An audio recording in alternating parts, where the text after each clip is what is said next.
Senior gynaecologist SS hospital. आज आपण समस्त को प्रथमाष्टमी उपलक्षे शुभकामना और अभिनंदन जनाऊँ। प्रथमाष्टमी आम समस्त पालन करुचु बलभद्र ठाकुरंकर जन्मदिन हिसाब रे। आई दिन हल गाई माता गो माता पूजा करा जाए। प्रथमाष्टमी रे आमर प्रथम संतान जे जन्म होता है, प्रथम पुओ हो कि झी हो, तांको आमे पड़ुआ करी, पड़ुआ माने तांको नुआ वस्त्र दे तांको पूजा करा जाए।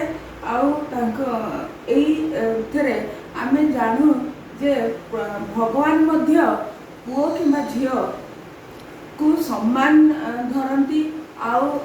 पुओ हो कि झी हो, प्रथम संतान जो बापा माँ जन्म हुए ताकू पड़ुआ करी पूजा करती। से मु समस्त को माने प्रार्थना करुच्ची, पुओ हो कि झी हो सम्मान देखंतु। भविष्य रे तांको केबे पार्थक्य करंतु नहीं। धन्यवाद।